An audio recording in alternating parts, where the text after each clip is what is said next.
결혼을 하신 분들이 가지고 있는 심리가 어떤지를 알려드릴게요. 이거는 결혼하지 않으신 분들은 보지 않는 게 좋습니다. 결혼한 후에 가지는 사람들의 심리는 이렇습니다. 결혼 생활이 괴로우면 결국 혼자 참으면 된다. 촛불 시위에 참석했던 사람들은 이해가 안 간다. 하나님이 내 짝을 찾아주시리라 믿는다. 현재의 대통령은 국민들을 위해 열심히 잘 일하고 있다. 내가 연인이나 배우자가 없는 건 내가 못났기 때문이다. 한 사람이 하나의 짝만 가지는 것은 자연 법칙에 어긋난다. 내 짝이라고 생각되는 사람을 따로 마음에 둔 채로 결혼 생활이 가능하다. 결혼 후 나의 부모님과 같은 삶을 살고 싶지 않다. 남편은 바깥일에 안 하는 가사와 육아에 충실해야 한다. 서로 통하지 않아도 부부로 함께 살아가는 데는 지장이 없다. 어떤 분이 그런 질문을 하시더군요. 아니 교수님, 결혼 생활을 몇 년 정도 하면 저런 마음이 되나요? 라고 그러는데 대개 한 2, 3년이 지나면 자동적으로 이런 마음이 바뀝니다. 그러면 저는 결혼 생활을 하고 연애를 한 5년을 하고요. 결혼 생활을 지금 5년 정도 됐는데요. 아직도 저 부인을 보면요. 가슴이 뛰거든요. 그러면 저거는 저 결혼 생활을 안 한 건가요? 아, 그러면요. 당신은 심장병이세요. 이건 농담입니다. 이 모습들이 뭐가 문제가 있나요? 네, 첫 번째. 결혼이나 짝에 대한 이야기를 쭉 사람들한테 물었는데 갑자기 촛불 시위는 왜 나오고 현재 대통령 이야기는 왜 나오냐 이런 거죠. 그 말은 뭐냐 하면 결혼이나 짝에 대한 이야기를 나누고 있고 뭐가 당신의 생각이 있는데 당신이 현재 결혼 생활과 짝에 대해서 마음을 두고 있지 않다는 거죠. 딴 생각하고 있다는 걸 먼저 가장 잘 보여주고 있다는 겁니다. 그 다음에 하나님이 내 짝을 찾아주시라고 믿는다. 그럼 지금 살고 있는 사람은 뭡니까? 짝퉁이라는 이야기죠. 예. 또 지금 짝인데 그래도 또 실제 진짜 더 괜찮은 짝이 있지 않을까요? 이런 심리를 하니까 이제 이 한 사람이 하나의 짝만 가지는 건 자연 법칙에 어긋난다. 이렇게 이제 또 생각을 하게 되는 거고. 그 다음에 이거는 내 짝이라고 생각되는 사람을 따로 마음에 둔 채로 결혼 생활이 가능하다. 이 마음이 나오는 거죠. 이 내용들은 사람의 마음을 마치 MRI 찍듯이 찍어가지고 찾아냈기 때문에 사람들이 대화를 나눌 때 이 사람이 사용하는 단어가 몇 개가 어떤 단어를 쓰는가, 짝에 대한 이야기를 할 때 어떤 분이 그런 표현을 써요. 막 뭐 결혼 생활은 생활이야 이런 이야기를 하시는 분들은 되게 이 마음을 상당히 잘 반영을 하고요. 그 다음에 아이 뭐 그렇잖아. 결혼해서 살 때 평소에는 그냥 치고 벗고 싸우다가 집에 무슨 일이 생기면 갑자기 전우애가 발동이 돼가지고 우리가 같이 단합하게 되는 그런 게 부부 사이 아니야? 뭐 이렇게 이야기하는 거. 그거 거의 이제는 전우애라고 표현을 하지 이 부부애라고 표현도 잘 안 하는. 그러니까 평상시에 살 때는 그냥 대면대면하게 지내다가 집에 큰 일이 생기면 그건 마치 전쟁이 터진 거와 마찬가지로 적을 향해 가지고 우리 합심해서 살아봅시다. 이제 이 심리 상태로 살고 있다는 거죠.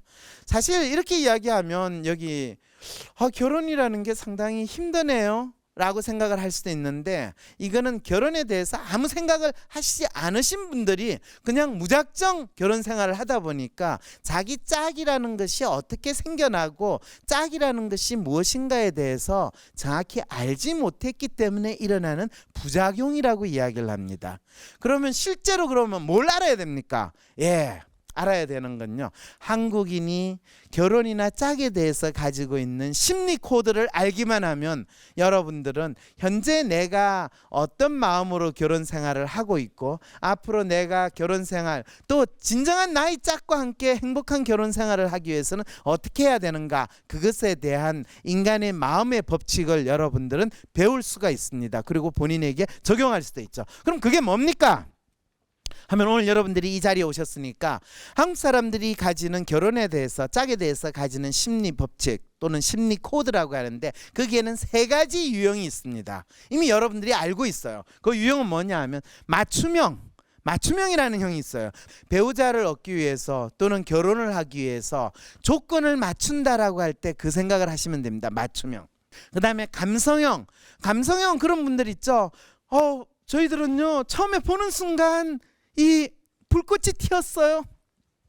지금도 가슴이 뛰어요. 뭐 이렇게 이야기하시면서 결혼하시는 분들 있겠죠, 그죠? 예.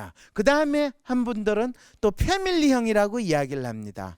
패밀리형은 어떻게 결혼하셨어요? 뭐 부모님이 선택을 해주셨어요. 그리고 저희들도 만나보니까 뭐 괜찮은 것 같았어요. 이러면서 결혼하시는 경우예요. 근데 패밀리형 같은 경우에는 저는 조선시대에 우리가 일반적으로 부모님들이나 가족에 의해서 이 결혼이 정해지고 또 그래가지고 사는 경우를 대개는 패밀리형이라고 생각할 수가 있습니다. 그 다음에 이 감성형이라고 이야기하는 거는 어느 순간부터 사람들이 자유연애를 이야기하고 연애를 하고 나서 그 사랑하는 감정을 계속 유지한 다음에 결혼을 하게 된다라고 생각을 할 때 이제 내가 사랑하는 사람과 만나서 결혼을 했어요 라고 하는 것이 이제 감성형의 결혼의 모습이에요. 그리고 맞춤형이라는 것은 요 근래 지난 10년 사이에 대한민국 사회에서 가장 뚜렷하게 나타나는 결혼의 형태가, 사람들이 이상적으로 생각하는 결혼의 형태가 맞춤형입니다. 그런데 결과적으로 가장 놀라운 거는 사람들이 맞춤형으로 결혼을 하면 할수록 이혼율이 더 높아져요. 그리고 이 패밀리형으로 하면 시기에는 이혼이라는 것이 거의 없었어요. 그리고 이 감성형의 경우에는 사실 이 맞춤형과 감성형이 요즘에는 좀 섞여 있는 경우가 훨씬 많아요. 처음에 뭐 서로 소개를 받아서 했는데 조건도 대충 맞고요. 서로 마음에 들어서 결혼을 했어요. 그러니까 사람들은 이 맞춤형과 감성형 두 가지를 같이 가면서 결혼을 하면 좀 더 행복하게 살 수 있지 않을까요? 기대를 하는데 그렇게 됐을 때 본인이 어떤 유형에 가까운가에 대한 인식이 없으면 결혼 생활은 아까 여러분들이 마치 자기의 욕망이 아예 사라지고 그냥 참으면 되는 거예요 라고 믿는 심리로 막바로 들어갑니다. 그런데 어떤 분이 그런 질문을 해요. 그럼 맞춤형으로 결혼하는 게 나쁜 겁니까? 전혀 안 그렇습니다. 맞춤형으로 결혼하신 분들이요, 실제로 나는 저 사람이 조건을 맞춰가지고 결혼을 했어 라고 딱 분명히 인식을 하고 그거에 대해서 본인이 인정을 하면요, 실제로 결혼 생활에서 비교적 잘 지내세요. 왜 그럴까요? 맞춤형으로 했는데 결혼 생활에 대해서 비교적 잘 지내는 이유가 뭘까요? 삐리리 마음이 통하지도 않은 것 같은데 왜요? 선택에 대한 책임이 있다. 훌륭하세요. 그래서 책임형으로 자기 책임을 다하면서 잘 사세요. 그래서 가능하면 특별하게 상대방이 집안을, 가정을 파탄내는 그런 일을 벌이지 않는 한은 본인의 어떤 내 기분을 충족시켜 주지 않거나 나에게 관심이 적거나 뭐 이런 이유로 가지고 싸우지도 않고 또 갈라서는 일도 거의 없어요. 왜? 조건에 맞춰서 결혼했으니까. 그러면 실제로 더 놀랍게도 이런 분일수록 비교적 잘 살아요. 남들에게도 나름대로 이 부인의 역할, 남편의 역할을 잘해요. 그런데 이분들이 맞춤형으로 결혼했음에도 불구하고 대개 남녀가 같이 살게 되면 본인이 서로 정이 든다고 생각하고 우리가 서로 좋아하는 감성형이 있어야 되지 않을까요? 라는 그 생각을 하기 시작하는 거예요. 우리 결혼했는데 왜 좀 닭살 돋는 그런 부부처럼 행동을 안 해요? 그러면 한쪽에서 그 소리를 그런 약간의 그런 느낌이 들 거 아니에요. 너무 대면대면서 우리도 좀 닭살 돋는 그런 부부처럼 살면 안 될까요? 그러면 그 이야기를 듣는 다른 쪽은 닭살 좋아하네. 나는 벌써 소름이 끼쳐. 이런 생각이 드는데 그 이야기는 하지도 못하고, 그러니까 그때부터는 서로 본인의 마음이 있는 대로 하지 않고 약간은 가식적인 모습을 보이니까 서로 상대방에 대해서 겉으로는 멋있고 우아한 이야기를 하는데 그 사람의 진정성이 느껴지지 않는 그 상황이 되면 그 사람이 아무리 이 서로 좋아지려고 해도 그때부터는 저 사람이 딱 뭐 크게 나쁜 짓을 하는 건 아닌데요, 그래도 마음이 안 가요, 이 상태가 들어요. 차라리 서로 각자 우리 조건 맞춰 결혼했으니까 각자 남편과 아내의 역할을 열심히 잘하자. 그러자. 그러면 아이가 생기면 너는 그 아이를 짝으로 생각하고 살아. 나는 밖에서 일을 내 짝이라고 생각하고 살게. 그러지. 그러면 우리 가능한 보는 시간이 적더라도 각각의 짝에 충실하자. 이렇게 생각하고 살면 한 10년 살다 보면 그 다음에 각각의 짝이 좀 시들할 때가 되거든요. 그러면 그 다음에 또 내 짝이 없을까 둘러보면 그때부터는 이제 조건도 다 별볼이 없어지게 되거든요. 그러면 결국에는 내 옆에 있는 사람이 내 짝인가? 너가 내 짝 맞냐?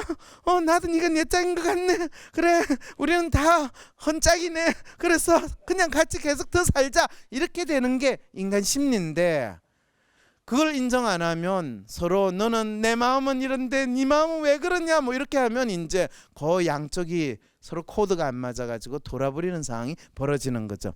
그래서 이 맞춤형이라는 거를 자기가 스스로 인정하고 알기만 하면 비교적 잘 살 수 있는데, 가장 문제는 맞춤형과 이 감성형이 왔다 갔다 하는 이 상황에서 서로 원해야 되는 것을 핀트가 안 맞는 상황이 벌어지기 시작을 합니다. 이쯤 이야기하면 여러분들이 이제 나의 결혼은 어떤 유형일까 이런 생각이 좀 드시죠? 예, 뭐 처음에 질문을 하셨는데 어디에 가까우신 것 같아요? 맞춤형에 가까우신 것 같아요? 감성형이나 패밀리형에 가까우신 것 같아요?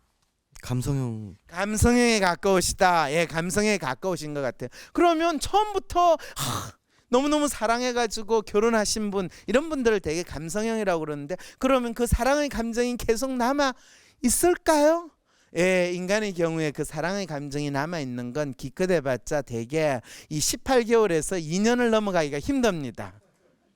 아니, 그런데 저는 벌써 결혼한 지 10년이 됐는데 왜 아직까지 저 사람에 대해서 사랑하는 감정이 있을까요?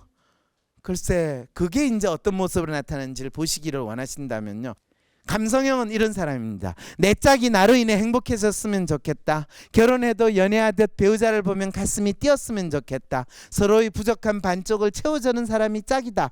나와 결혼한 사람은 정말 행운하다. 필이 통하면 그 사람의 조건, 학벌 등은 고려하지 않는다. 결혼을 했다면 배우자의 언어 폭력, 욕, 막말은 절대 참을 수 없다. 노인이 되었어도 짝만 있다면 외롭거나 고달프지 않을 것이다. 배우자는 함께 아이를 키울 수 있는 사람인지가 중요하다. 내 짝과는 한날 한시에 함께 죽고 싶다. 짝이라는 것은 기다리다 보면 언젠가 나타난다. 상당히 이야기를 들으니까 기분이 상당히 좋으시죠? 예, 이게 감성의 결혼을 대해서 사람들이 생각하고, 또 이런 결혼의 모습을 이 선생님이 지금 보이고 계시죠? 네. 네라고 말씀하셨어요. 예, 그러신 것 같아요. 그런데 원래 결혼하기 전에는 이런 생각을 가지신 분들이 대개는 이런 생각으로 바뀌어요. 그걸 좀비형이라고 이야기합니다. 결혼 생활의 괴로움은 결국 혼자 참으면 된다. 촛불 시위에 참석했던 사람들은 이해가 안 된다. 동창 모임에 나갈 땐 가짜 명품이라도 하나쯤 걸친다. 띠동갑인 어린 여자들과 결혼하는 남자 스타들을 보면 부럽다. 내 짝이라고 생각되는 사람을 따로 마음에 든 채로 결혼 생활이 가능하다. 짝이 생겨난다는 것은 인생의 구석이다. 시부모는 부부의 삶의 해방꾼이다.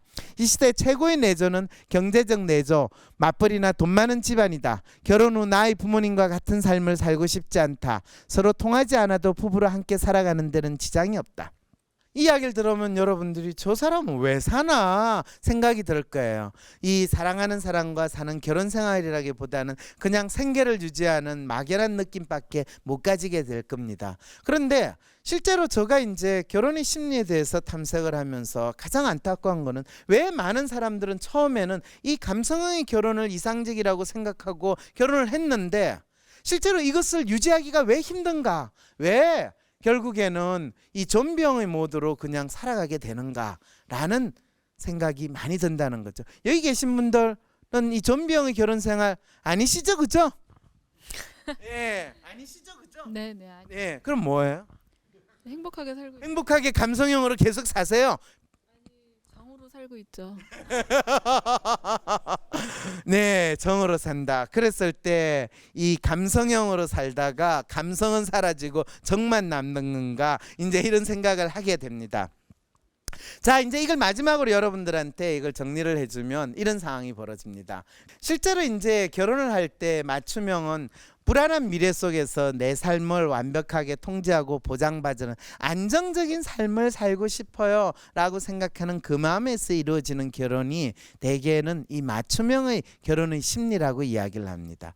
그 다음에 진짜 내가 사랑하는 사람, 가슴이 뛰는 사람하고 결혼을 하면 이 로맨틱한 정서가 죽을 때까지 유지될 거라고 기대를 하는 겁니다. 그 다음에 이제 패밀리형은 가족부터 따져가지고 결혼의 조건과 환경이 가족들의 지원하에서 가족들에 의해서 이루어지는 나의 결혼이라기보다는 가족의 결혼이라고 믿는 것이 이제 패밀리형이죠. 이것이 각각 한국 사람들이 이상적으로 생각하는 결혼의 모습인데 현재 이 이상적으로 생각하는 결혼의 모습 자체가 그 나름대로 사실은 현실에서는 상당히 다른 모습으로 바뀌고 있고 또 가장 결혼이나 짝이라고 이야기해서 많은 사람들이 원하는 것은 저 로맨틱한 부분이 잘 유지가 되기를 원합니다. 그런데 사실은 내가 어떤 사람에 대해서 사랑하는 감정이 유지되기를 기대하는 그 자체는 인간에서 할 수 없는 거라고 인정을 해야 되는데 많은 사람들은 그게 유지되기라고 기대를 한다는 거죠.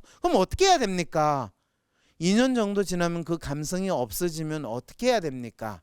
바로 거기서 2년마다 다시 그 감성을 계속 만들어내야 되는 걸 공부를 하거나 서로에 대해서 알아나가야 됩니다. 그런데 여러분들이 실제로 같은 얼굴 모습을 하고 같은 이름을 사용하는 사람이긴 하지만은 10년 전의 나의 모습과 20년 전의 나의 모습을 생각을 한다면 아마 내가 같은 사람이라고 생각하기 힘들 겁니다. 심지어는 어제의 나와 오늘의 나는 같은 사람이냐라고 하면 다른 사람이라는 거죠. 그랬을 때 대부분의 한국 사람들이 자신의 삶에 있어서 무엇을 이야기하냐면 나의 삶이 안정되게, 나의 삶이 마치 정답과 같은 뭔가 해답이 있으면 내 삶이 안정되고 편안하게 살지 않을까라는 기대를 하고 결혼도 바로 그것을 바라는 상황에서 내가 사랑하는 사람하고 편안하게 안정된 삶을 살겠다라고 기대하는 그 순간에 사실은 결혼이 좀비형으로 바뀌는 결과를 초래하게 된다는 겁니다. 그래서 좀비형은 뭐냐 하면 모든 잘못을 상대방에 기인하고 또 심지어는 이제는 상대방에 대해서 바라는 것도 없어요. 포기했어요. 이런 마음 상태가 되고 그리고 사는 건 다 거기서 거기에요 라고 이야기를 하게 된다는 거죠. 그 말은 뭐냐 하면 내가 결혼을 하자마자 이제부터 진짜 해야 되는 거는 내하고 같이 사는 이 사람이 무엇을 원하고 또 이 사람이 나에게 무엇을 기대하고 있는가에 대해서 배워나가야 되는데 대부분의 사람들은 뭘 기대하냐면 저 사람이 내 마음을 알아주고 이해해 주기를 원해요.